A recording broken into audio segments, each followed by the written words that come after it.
Olá, gente. Boa noite. Vou pedir a vocês que já estão entrando para dar um ok aqui para mim, se estão ouvindo bem, se estão me vendo bem. Obrigada, já estou vendo Bárbara, Mariana, Luana. Sejam bem-vindas. Fico muito feliz de ter vocês aqui. Mesmo que não consigam assistir até o fim, porque eu tenho recebido muitas mensagens assim: não consigo ficar até o fim, tenho um compromisso, tenho uma coisa e outra. A gente pode assistir depois. Vai estar aqui, eu vou manter aqui no meu feed e também vai estar no YouTube, no meu canal do YouTube, doutora Lana Leite. Terapeuta Lana Leite, se não me engano, o canal do YouTube. Ok? Então sejam bem-vindos, Ingrid. A gente vem falando nessas lives, para quem não sabe, de um livro específico de Dom Miguel Ruiz, que foi um médico que depois, mexicano, que de repente descobriu que realmente tinha uma missão aqui, que seria passar à frente a filosofia dos seus ancestrais, a filosofia tolteca. Uma filosofia muito antiga, que meio que se instalou essa civilização entre os séculos 10 e 12, e isso veio sendo passado oralmente, e o Dom Miguel Ruiz escreveu sobre isso de uma forma muito simples, muito acessível, de forma que todos nós possamos entender a mensagem do livro. E eu entendi que, assim, dentro dessa abordagem de uma psicologia realmente positiva, uma psicologia também preventiva, esse seria um bom caminho. Ele chama de, que eu acho muito interessante, ele chama de, vou desligar o ar aqui para tirar o barulho, libertação pessoal. Eu acho isso uma coisa muito importante, porque eu entendo que a liberdade seja um dos bens primordiais, aquilo que é a base para todas as outras virtudes, os grandes bens da vida. Porque sem liberdade, nós estamos, de alguma forma, atrelados e vinculados a destinos que nem sempre são felizes. Então a liberdade nos dá essa consciência que pode escolher sobre o que sentir, o que pensar, o que fazer daqui para frente, a partir de todos os acontecimentos, não importando que acontecimentos são esses. Então sejam bem-vindos, a gente vai aqui já iniciando um pouquinho. Eu vou introduzir muito rapidamente como esse livro começa. Ele começa com uma história, como uma lenda, como uma história metafórica, falando do quanto que nós estamos distantes de enxergar quem nós somos e de enxergar os outros como os outros são. Então, o personagem dessa história, ele acaba no final se intitulando de Espelho Enevoado. Por quê? Porque é como se ele entendesse que existe uma névoa entre nós. E acaba que a gente não enxerga o outro, nem mesmo se enxerga completamente. Isso vai gerando uma série de problemas no decorrer da nossa vida. Esses 4 compromissos são compromissos que a gente assume e começa a praticá-los, e isso vai nos dando uma visão mais ampliada, uma consciência de quem realmente somos, de quem realmente o outro é. E isso nos ajuda tremendamente nas nossas relações. Uma coisa muito boa que eu tenho ouvido, gente, são pessoas que têm me dado retorno de que estão praticando os 2 compromissos que eu já falei aqui. O primeiro deles é porque a nossa palavra seja impecável. Seja a sua palavra uma palavra impecável. E o autor do livro considera esse o maior, a base de todos os outros compromissos. Por quê? Porque a palavra cria, a palavra estabelece relações, a palavra ela realmente tem esse poder. É aquela história, né, associando a verdade da tradição judaico-cristã colocada na Bíblia. O verbo tem força, o verbo cria. Então, quando a gente tem essa consciência da palavra que a gente leva para o outro, da palavra que a gente traz para nós mesmos, através dos nossos pensamentos, daquilo que a gente constrói a nosso respeito, quando a gente começa a ter mais essa consciência, a gente pode transformar, de fato, a nossa vida. A partir de então, a gente vai caminhando. E o segundo compromisso fala da gente não levar nada para o pessoal. Se a gente parar para pensar, a gente passa uma vida sofrendo porque a gente traz para o pessoal algumas coisas que na verdade não são pessoais, não são para nós, não são contra nós. e a gente segue acreditando que são. Tô vendo aqui Vivi, é a Vivian dos Estados Unidos, tanta gente legal, Rita, Kátia, gente, seja bem-vindo, não vou poder falar de todo mundo aqui, mas a gente vai seguindo e eu fico muito feliz com os comentários de vocês, com as colocações de vocês, tá? Daniele, Érica, sejam bem-vindas. Então, o segundo compromisso fala disso, da gente não trazer nada para o pessoal.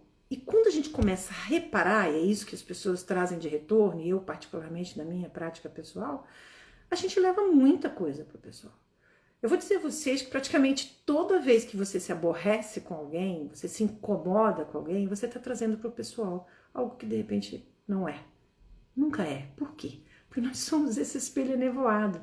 A gente não está de fato enxergando o outro não está de fato enxergando a gente. Quando a gente entende como isso funciona, a gente pode começar a transformar isso dentro da nossa cabeça.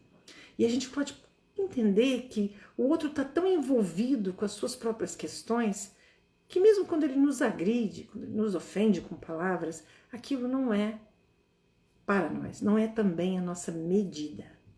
Muitas vezes a gente sofre, porque a gente entende que aquilo que o outro passa para nós, na realidade, é como se fosse a nossa medida, um rótulo para nós. Então, se a pessoa fala X ou Y de mim, eu fico a mercê disto. Então, esse talvez seja, eu falei que é um dos que eu mais gostei de estudar e falar, porque realmente é algo que, por exemplo, como terapeuta, eu vejo com muita frequência. Dores que poderiam ser evitadas se a gente não trouxesse para o pessoal aquilo. E ele fala uma coisa muito bela sobre este segundo compromisso, que muito do que a gente realmente leva para o pessoal é porque a gente se dá uma super importância. A gente se dá um espaço de tanta importância que a gente não consegue nem transpor este ego e enxergar o outro com suas dores, com suas feridas. Porque geralmente quando as pessoas ferem, elas estão feridas. É uma parte meio animal dentro de nós, primitiva ainda. O animal ferido, ele é arisco e muitas vezes ele é agressivo. Ele não consegue liberar dentro dele essa abertura para amar, compreender, perdoar. E às vezes até se isola. Então, esse segundo compromisso eu acho que se a gente pratica, a gente realmente transforma a nossa vida. Se nada for pessoal, eu encerrei com algumas perguntas na última live. Se nada for pessoal, como é que fica a sua vida? Se você de hoje em diante passar a olhar tudo que acontece como algo que não é da sua, não é para você, não é para te machucar, e é simplesmente o movimento do outro, às vezes na sua própria agonia, às vezes na sua própria mágoa, ressentimento, que toca em você. E aí você tem essa liberdade pessoal em que você pode escolher e falar, isso não é meu. E respeitosamente se retirar emocionalmente daquela situação. E aí a gente caminha para o terceiro compromisso, que não é menos importante. Ele também, se praticado, transforma a nossa vida. E é muito simples. O terceiro compromisso é não tire conclusões. Parece uma coisa óbvia, né? Mas a gente passa a vida tirando conclusões. A gente encontra uma pessoa hoje, pela primeira vez, você nunca viu e você tira conclusões. Do que ela pensa, do que ela é, do que ela sente. E se a gente for parar para pensar, tanto a palavra impecável, quando não levar as coisas para o pessoal, quanto esse terceiro compromisso, que é não tire conclusões, está muito enraizado numa coisa que vem passando culturalmente, que nos faz muito mal, que é o julgamento. Geralmente, quando a gente tira conclusões, a gente julga. E julga a partir do quê? Qual é a base que faz com que a gente julgue as pessoas, mesmo aquelas que a gente ama, que a gente julgue absolutamente tudo? Que base é essa? E aí ele fala lá no início, na introdução, que infelizmente nós somos muito regidos pelo medo. E o medo vai gerando uma série de comportamentos, crenças, situações que foram passadas de geração para geração em que a gente se aprisiona em determinadas coisas. Então o julgamento, ele dá a gente essa base, esse estímulo para que a gente esteja o tempo todo tirando conclusões. E a gente faz isso essencialmente para se defender, para se diferenciar e também para se defender. Ele fala assim que a gente presume muitas coisas. Então, por exemplo, a gente além de levar para o lado pessoal, a gente vai presumir o que o outro está pensando, o que o outro está sentindo. E mais, a gente vai além disso. A gente acredita nisso que a gente presume. Aquilo vira, assume um tom de verdade, como se não houvesse outra possibilidade. A gente realmente acredita que o que a gente está pensando sobre o que o outro está pensando é verdade. E aí o que acontece? Uma série de comportamentos são gerados a partir disso que a gente acredita, a partir disso que a gente presumiu, sem sequer saber exatamente se foi isso. Ele tem uma frase no livro que é espetacular. Ele diz assim: sempre que fazemos presunções, estamos pedindo problemas. E é verdade. Porque, na realidade, na essência, se eu julgo, eu estou desrespeitando aquilo que é no outro, o jeito que o outro funciona, o jeito que o outro pensa. E mais, eu vou acreditando que eu sou um modelo de pensamento, sentimento e ação. E a partir desse modelo que eu sou, todos deveriam ser. Isso vai criando uma série de complicações. Ele fala que o sonho do inferno, que essas ilusões que nos levam para o inferno, é baseado nisso.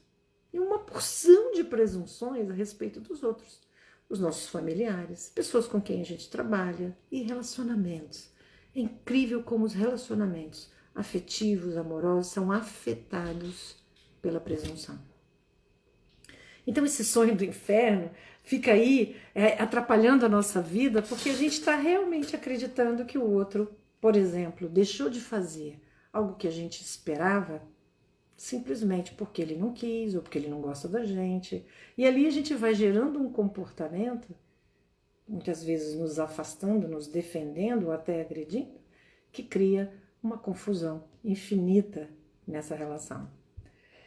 Eu acredito que a gente parte de um único lugar para criar essas situações todas, né? Eu coloquei aqui, a gente, de onde que isso vem? Vem de um profundo complexo de centro do mundo que o ser humano em geral tem. A gente acredita piamente que as coisas giram conforme a nossa mente gira. E quando isso é frustrado, por quê? Porque o outro pensa do jeito que ele pensa, porque a pessoa vai e faz o que ela faz, isso acaba gerando muita confusão. A gente faz isso com o mundo. A gente faz isso com o mundo como o mundo é, criando uma profunda discordância. Eu tenho uma frase que eu gosto muito e que ela mexeu muito comigo, eu li num dos posts de alguém aqui que eu não me lembro mais, e até já postei sobre isso, que diz assim: o mundo não te deve nada. É incrível como a gente sai pelo mundo acreditando que o mundo deve alguma coisa para nós. E aí é como se sempre faltasse alguma coisa, para que a gente se realizasse, para que a gente fosse feliz, para que a gente se sentisse seguro. A vida, o mundo não te deve nada. Porque quando a gente vai para o mundo, para as pessoas acreditando nisso, e a gente, por exemplo, numa situação muito banal, é mal atendido num balcão de atendimento, numa loja, o que acontece? É como se isso não pudesse acontecer. Como se o mundo me devesse um atendimento especial. Acho que eu já contei aqui a piadinha árabe, que eu adoro falar em palestra. Se bobear, já está até nessas lives mesmo aqui, mas eu gosto de repetir, que é a história de que alguém, quando a gente nasceu, Deus chegou pra gente no nosso ouvido e falou assim: você é especial. E a gente passa uma vida querendo confirmar isso que foi nos dito que a gente é especial. Até aí não é piada, né? Mas aí vira piada quando a gente entende que Deus falou isso para todos nós. Todos nós temos aquilo que é especial em nós, a nossa luz própria. Mas se a gente sai pelo mundo exigindo isso das pessoas, em geral gera muita confusão. E a presunção é um pouco disso. Então vamos supor, por exemplo, numa relação de casal, quando a gente fala alguma coisa e espera que o outro tenha alguma resposta dentro daquilo que a gente imaginou.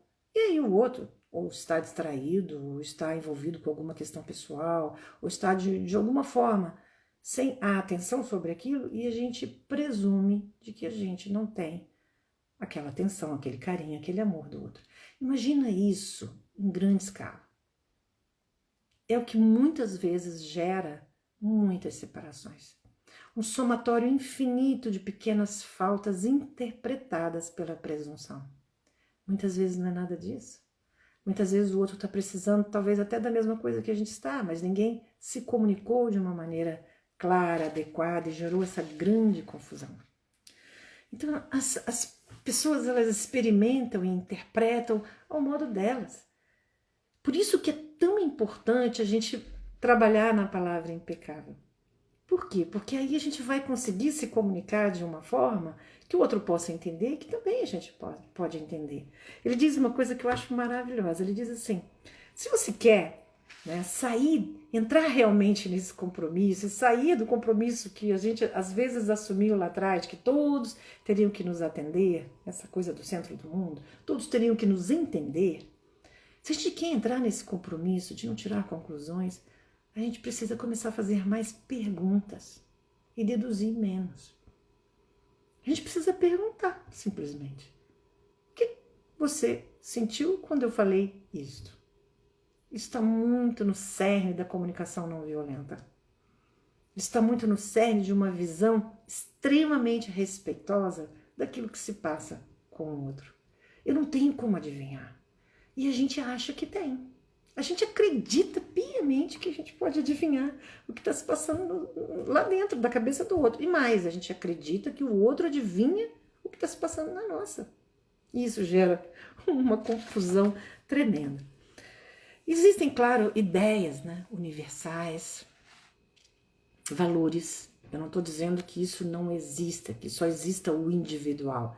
Existem muitas construções de valores que são coletivas, que de fato são importantes e ajudam a sociedade a viver de uma forma mais harmônica. Mas eu preciso entender que nas relações, principalmente as íntimas, principalmente aquelas que se referem à nossa convivência, é muito importante a gente indagar mais, perguntar, ouvir, trazer essa escutativa que é tão falada e pouco vivida, em que o outro fala e se eu não entendo, eu arrisco perguntar um pouco mais. E às vezes o outro responde uma coisa para aquilo que eu perguntei e eu fico com aquilo dentro de mim como se eu tivesse entendido, mas entendi a partir do meu próprio modelo. É muito difícil sair desse lugar de modelo do mundo. Eu digo a você que é um exercício diário você prestar atenção naquilo que você faz, sente e pensa a partir da sua presunção. A partir de você tirar uma ideia do que realmente nem foi falado. O que foi falado, mas que nós interpretamos de uma maneira distorcida. Então isso tudo vai gerando, o que ele diz, um aprisionamento, uma distância dessa liberdade pessoal. Por quê? Porque causa muito sofrimento. Você entender tudo, levando para o pessoal, e ainda mais entender como se a tua cabeça fosse capaz de compreender 100% o que se passa dentro do outro. Então ele fala isso, eu achei muito bonito. Ele fala que se a gente começa a perguntar mais, talvez a gente comece a estar mais próximo dessa comunicação ou dessa relação com o outro, tirando menos conclusões.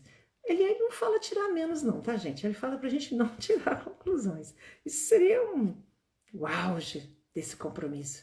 Seria a gente realmente assumi-lo. O que acontece com as nossas vidas, né? A gente tem uma coisa muito forte chamada expectativa nos relacionamentos. Eu tenho uma frase que quem me conhece já ouviu, que eu digo sempre assim: a expectativa mata relacionamento. Por que é tão radical assim esta afirmação? Por quê? Porque realmente, à medida que eu vou acumulando expectativas, ou seja, eu estou partindo do princípio de que o outro tem que me atender, me ver, me servir de alguma forma. Falando isso de relacionamento íntimo amoroso, é muito importante quem estiver aqui dar um pouquinho de tempo para fazer essa reflexão. O que eu espero do outro? E veja bem, existe uma diferença muito radical entre esperança e expectativa. Esperança é algo bom. Eu brinco que é aquela coisa das crianças hoje muito pequenininhas na noite de Natal, porque as maiores hoje já estão espertíssimas, né? Mas aquelas bem pequenininhas na noite de Natal em que há uma abertura para o que vier. Esperança é isso. É um coração cheio de abertura para aquilo que vier e de uma maneira positiva. A esperança é isso. Expectativa tem um quê de controle. por trás de toda expectativa tem uma pitada importante de medo, que define o sabor da experiência.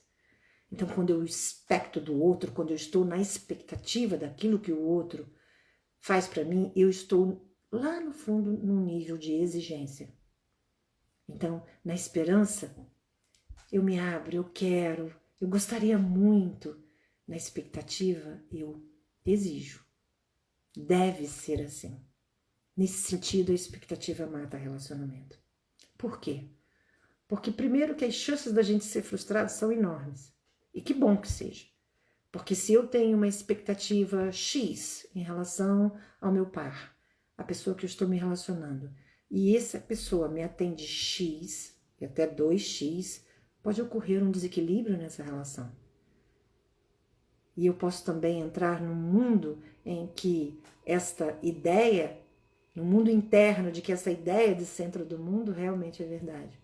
Eu costumo dizer que as frustrações no relacionamento são justamente o que nos vai fazer crescer.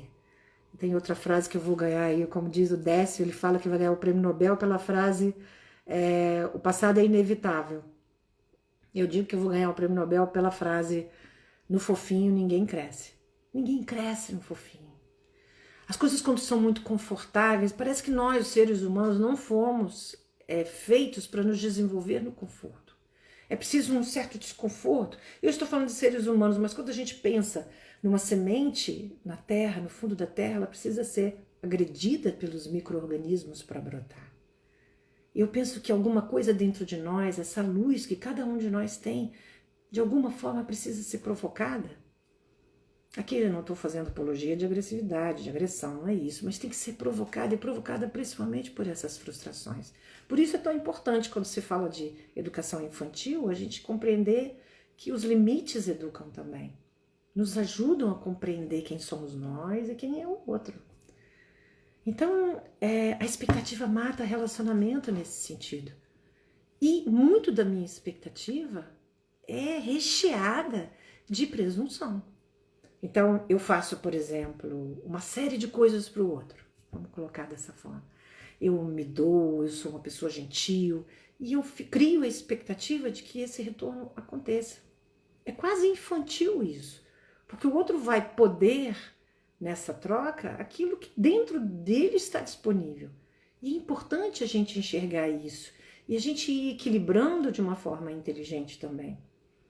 É claro que o equilíbrio é fundamental, o equilíbrio no dar e receber é fundamental no relacionamento, é o que mantém saudável um relacionamento. No entanto, a gente precisa entender que nem sempre isto é tão preciso. E é justamente essas compensações que vão estabelecendo um equilíbrio constante e vão estabelecendo um crescimento nesse relacionamento. Então a expectativa, ela é algo que a gente precisa estar de olho na nossa vida. Quando a gente tem uma expectativa em relação aos nossos superiores no trabalho, aos nossos colegas de trabalho, às amizades, ao relacionamento, aos pais, aos filhos, tudo isso cria uma tensão na relação. Por quê? Porque a gente está presumindo que o outro entende totalmente aquilo que a gente precisa. Aí também tem uma pegadinha. Aí também tem uma casca de banana. A Natália está falando aqui uma coisa engraçada. Está falando, cria unicórnios, mas não cria expectativas. É isso. Desde que unicórnios sejam só unicórnios, né, Natália? Não pode ser uma coisa mais do que isso. Dentro desse mundo de sonhos, esse sonho, essa ilusão, essa maia que a gente às vezes se afoga e começa a achar que as coisas giram dentro disso que a gente inventou aqui dentro da nossa cabeça. Isso tudo que eu estou falando, essa questão de criar conclusões, tirar conclusões e presumir, é uma coisa muito alimentada pela nossa sociedade. Daí ser tão difícil a gente criar esse compromisso. Trazer para o pessoal também.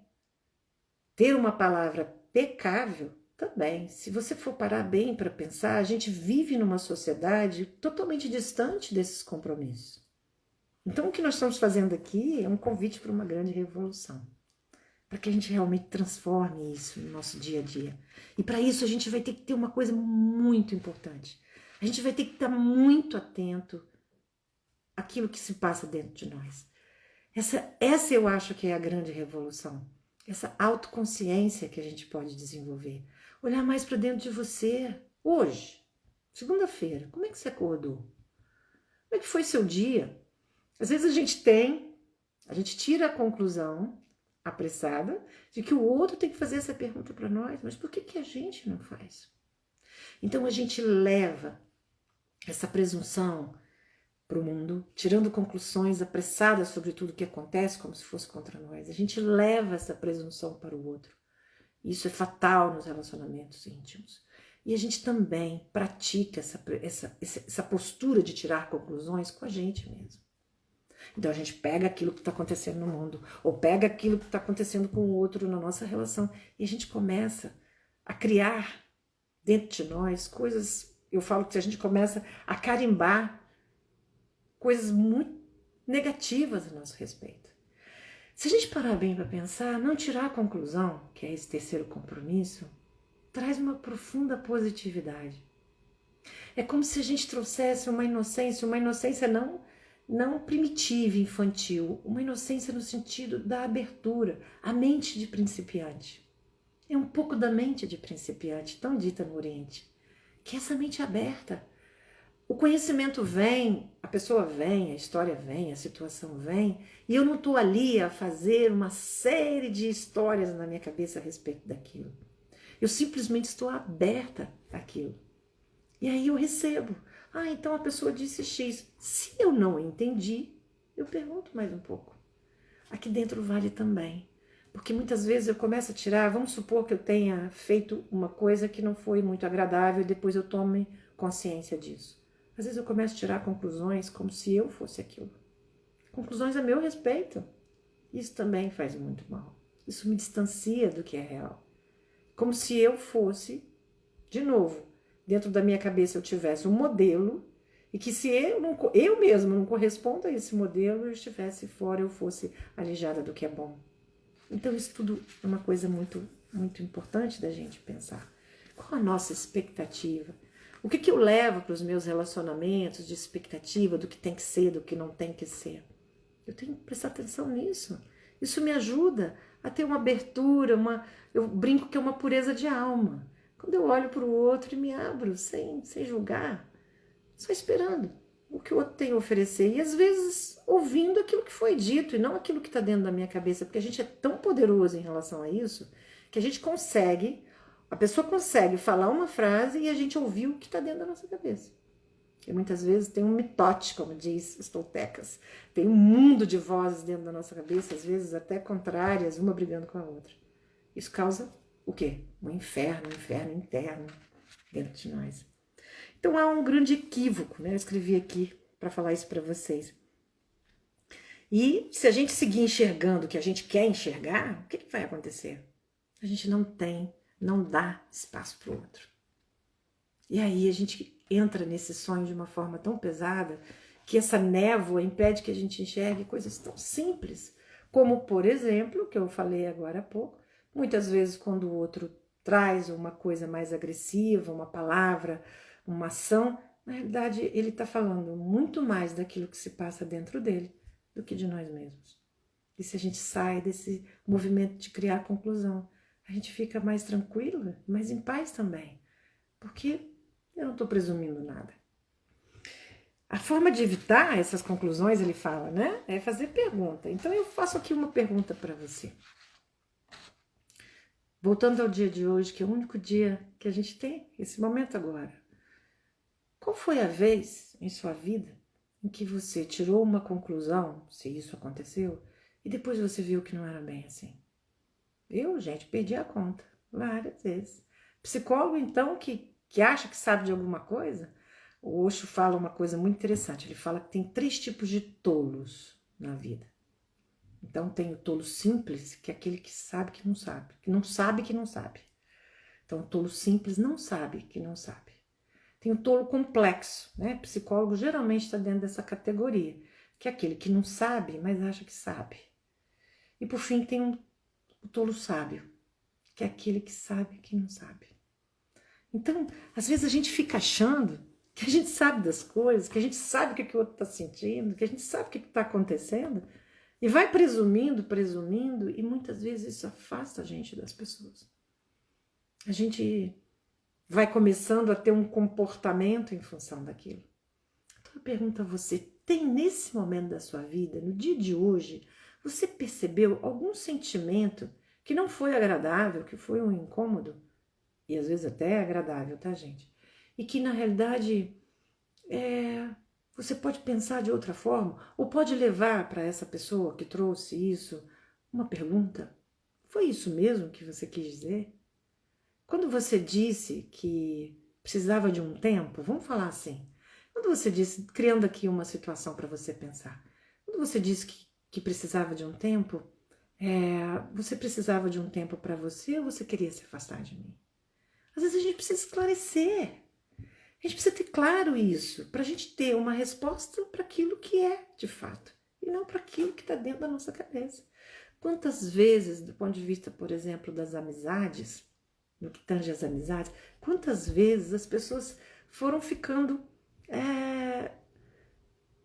tendo comportamentos, às vezes, de isolamento, de não confiar mais na pessoa, porque presumiu algo a respeito daquela pessoa. Às vezes uma pessoa encontra a gente e ela não está muito bem. E a gente, quando encontra a pessoa, presume que aquilo é pessoal. Ah, essa pessoa hoje me tratou desse jeito, ela não gosta de mim, ela não me considera, ela não para pensar em tudo que eu fiz para ela. E aí começa uma nuvem que perturba de tal forma o relacionamento que fica meio que sem saída para isso se reencontrar. Então, gente, levar esse compromisso de não tirar a conclusão para a nossa vida muda a nossa vida. Todos eles mudam a nossa vida. E aí, ele é meio que irmãozinho de não levar nada para o pessoal. É um compromisso muito coladinho com ele. Por quê? Porque é um compromisso que vai atuar principalmente nessa questão do julgamento. O julgamento realmente separa. O julgamento nos afasta. O julgamento desrespeita. De julgamento, por pior que seja a atitude do outro, diz que o outro não faz parte. Isso exclui. O julgamento é sempre uma exclusão. Quando a gente entende isso na nossa alma, a gente passa a respirar um pouquinho entre aquilo que foi dito ou feito e aquilo que a gente pensa. A gente cria uma distância favorável, inteligente, para a gente... E se não ficou claro, a gente pode perguntar: o que foi isso mesmo que você quis dizer? Eu não entendi. E veja bem, perguntar. Porque tem perguntas que são nada mais do que grandes espetadas. Quando a pessoa pergunta: ah, é? Então você não queria vir aqui em casa mesmo não, né? Olha o tom, gente. Tom de voz é quase tudo. A palavra, ela tem força, mas ela não é nada sem o tom de voz. O tom de voz é como se fosse o leito do rio da palavra. Então, o tom de voz dá muita direção de muita coisa. Então, quando a gente pergunta, é perguntar mesmo, perguntar de coração, perguntar com essa mente de principiante. Peraí, o que será que foi isso que se disse? Menina, não entendi. Explica melhor. Talvez venha uma coisa que você nem estava esperando, uma coisa completamente diferente daquela que você deduziu. Então, esse compromisso é maravilhoso. A prática faz a transformação, gente. Tudo que a gente está falando aqui, a meditação que eu falo sempre, o mindfulness, os exercícios, a própria autoconsciência é construída pela prática.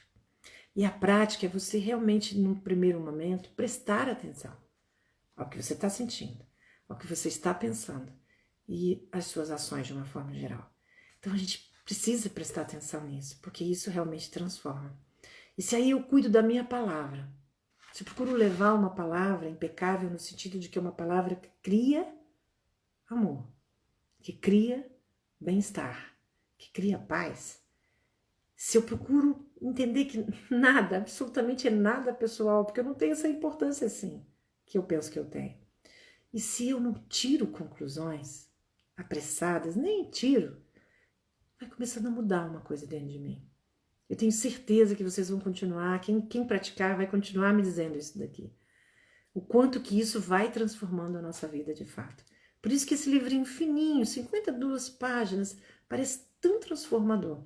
Claro que existem muitas outras grandes filosofias, que vindas das tradições, das grandes tradições espirituais, tem muita coisa, mas o que eu acho interessante é que isso é muito simples. Eu acho que qualquer um pode entender, não é nenhuma grande teoria de nada. É simplesmente a nossa vida como a nossa vida é. E se a gente cuida desse aspecto, a gente transforma. Eu separei aqui o último parágrafo do livro, que eu achei muito especial. Ele diz assim: quando você transforma todo o seu sonho, a mágica acontece em sua vida. Então, quer dizer, quando você transforma todo o seu sonho, toda essa ilusão de que você tem essa super importância, de que você sabe o que o outro está pensando e sentindo. E tem pessoas que elas são tão hábeis, se sentem tão competentes que elas não sabem não, elas têm certeza absoluta que o outro está pensando e sentindo. E isso gera quase que infalivelmente muito conflito.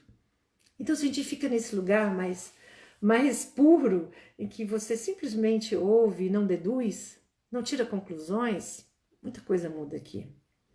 E ele diz assim: aquilo de que precisa lhe vem facilmente, porque o espírito se move através de você.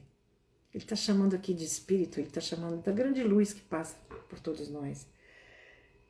Ele diz assim: é o domínio da intenção, o domínio do espírito, o domínio do amor, o domínio da gratidão e o domínio da vida.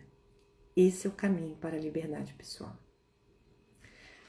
Essa palavra domínio eu acho muito interessante. A gente sai desse negócio de empoderar, de poder, e entra na questão do autodomínio, que vai nos conectar com toda essa coisa boa, saudável, positiva que a vida tem.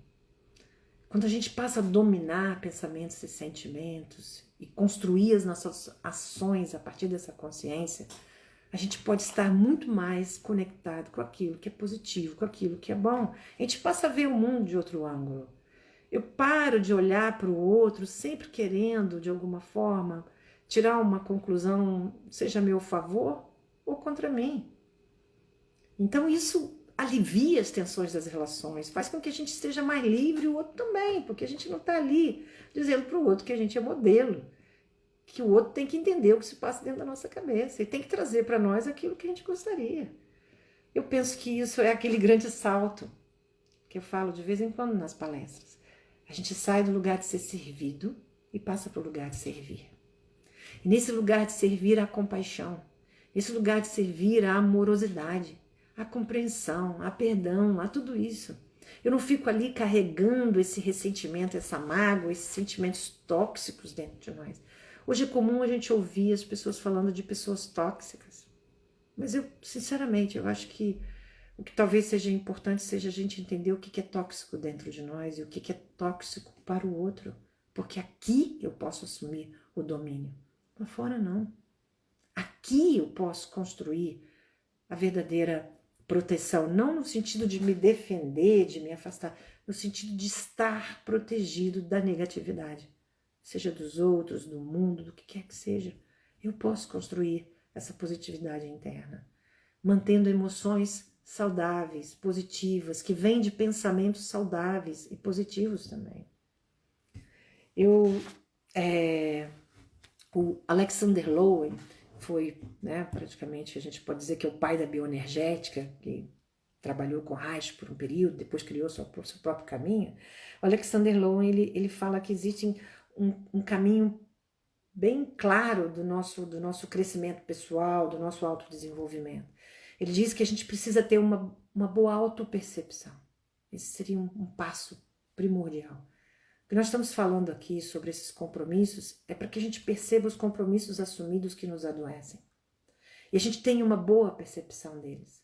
E assim a gente possa criar compromissos através de uma percepção clara do que a gente precisa, do que vai nos fazer bem. E esses compromissos aqui da cultura tolteca, eles são caminhos muito certeiros para a liberdade pessoal. Então, quando a gente compreende, tem essa autopercepção, que nada mais é do que um autoconhecimento, um exercício diário de se perceber, poxa, por que eu pensei isso? A gente também pode fazer pergunta pra gente, deve. Esse coaching pessoal que é maravilhoso, se a gente faz todo dia. Se isso não aconteceu, vamos supor, pensa aí numa situação que não foi boa para você. Pode ser no dia de hoje, outro dia, pensa aí. Se isso que aconteceu, que não foi agradável, que não foi bom, não tivesse acontecido, quem seria eu? A gente precisa se perguntar. As coisas que acontecem não dizem quem sou eu, mas eu preciso ter clareza disso para eu poder me guiar de outra forma e poder trazer esse bem-estar mesmo nas dificuldades. Viver um céu interno mesmo no meio do inferno. A gente não consegue isso, quando a coisa acontece. Quando a gente sofre o impacto. É natural que a gente sofra, que a gente tenha um período em que a gente vai precisar se adaptar. Mas depois disso, passado o evento, a gente precisa reformular, ressignificar isso dentro da nossa cabeça. Pode ser uma perda, pode ser uma mágoa, pode ser um problema financeiro, o que quer que seja. Eu posso dar a isso uma visão positiva, olhar os outros lados da mesma questão e crescer com isso. Aí eu aprendo a lição. Todos os dias nós temos mestres, mestres pessoas, mestres situações, mestres informações. Agora, o que eu faço com isso? Isso é meu, eu escolho o que eu faço com isso. Isso é muito importante, eu ter essa consciência. Então ele fala que o primeiro passo, talvez, a base seria essa autopercepção, o Alexander Lowen. Depois ele fala da autoexpressão.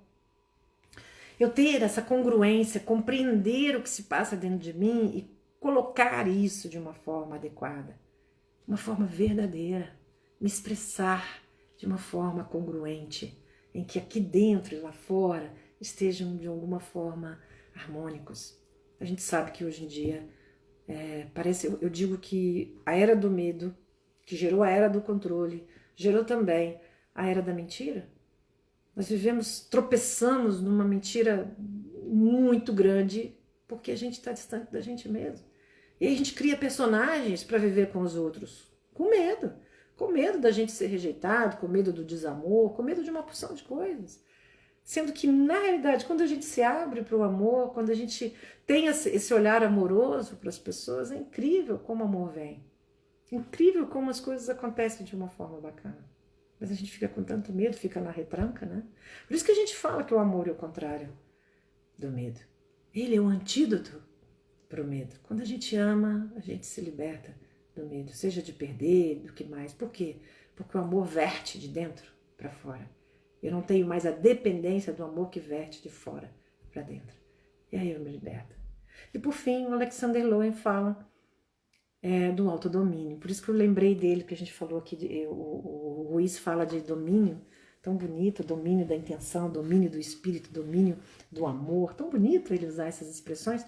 O autodomínio é esse ápice do processo do autoconhecimento. Quando eu domino aquilo que se passa dentro de mim. Quando a gente assume esses compromissos, eu estou no domínio da minha experiência.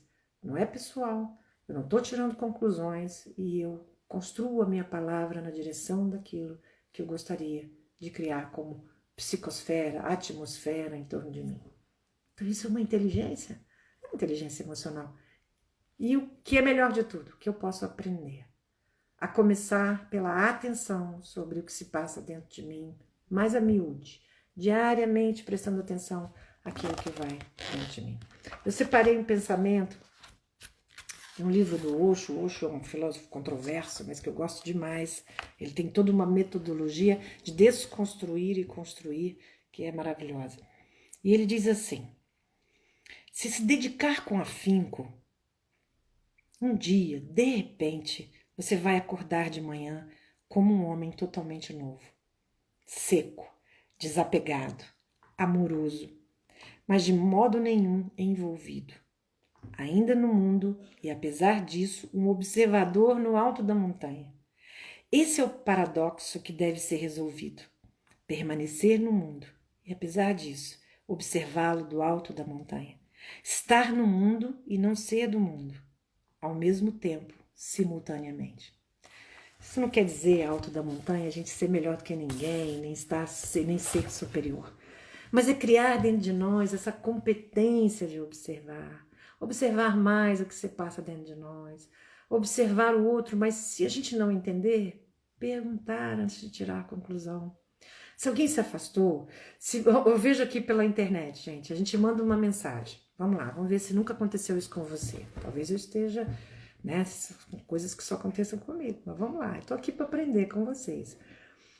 Vamos supor que você mande uma mensagem e a pessoa demora a responder. Quem aqui nunca presumiu? Nunca presumiu que a pessoa não está afim, nunca presumiu que a pessoa se afastou, nunca presumiu que a pessoa não está te dando atenção, nunca presumiu que aconteceu alguma coisa, que a pessoa não está afim de te responder. A gente faz isso com uma simples mensagem. E às vezes vai passar um tempinho e a pessoa falou, nossa, eu estava dormindo, não vi que você me mandou a mensagem, eu estava dormindo, me desculpa. E às vezes a gente continua presumindo, tá? Vamos lá. Às vezes a gente continua pensando que o outro tá falando aquilo para se desculpar. Então, gente, se a gente para com isso e começa realmente a não tirar a conclusão, como é que fica a nossa vida? Como é que fica os seus dias? Vai ficar mais leve ou mais pesado? Viver vai ser mais dotado de harmonia ou dotado de desarmonia? Você, nas suas relações, vai estar mais próximo ou mais distante dos outros? Pensa nisso. Eu deixo aqui com vocês essas perguntas para que vocês, desta reflexão, tenham alguma ação. Senão nada tem valor. É na ação que a gente transforma. Pensamento, sentimento, ação. Isso cria uma vibração. Isso cria realização. A gente traz para o real, para o palpável, para a vida a dois, para a vida 3, para a vida 4, para a família, para tudo na nossa vida. Então que a gente possa refletir. E quando você acordar amanhã, hoje ainda, com as pessoas que você estiver, você possa pensar assim, não vou presumir nada. E se eu tiver dúvida, eu vou perguntar. Porque a gente sempre deveria ter dúvida. A gente, quem sabe tudo é aquela história lá do tolo, né? O tolo sabe, não, é o tolo simples, não sabe, que não sabe. O tolo que é o tolo complexo, que é esse que eu acho que a maioria de nós estamos aqui afogados nele, que gera muita conclusão apressada, é aquele que não sabe e fica achando que sabe. Então que a gente não fique mais achando que sabe nada sobre o outro, sobre a vida, sobre o que está acontecendo, que não leve nada disso para o pessoal, que a nossa palavra seja uma palavra dotada de amor. É isso, gente. Quero agradecer muitíssimo a presença de vocês, agradecer a esses que estão assistindo depois, eu fico muito feliz também, tenho visto muitas entradas, muitas pessoas que assistem depois, muito obrigada, eu fico muito feliz de estar aqui. E em breve eu anuncio aqui o 4º compromisso, para depois a gente ir também para um outro livro do Ruiz, que é o 5º compromisso, mas a gente vai fechar na próxima live o 4º compromisso. Obrigada, gente. Fiquem com essas reflexões, usem isso como um exercício. Não tire conclusões. Até mais.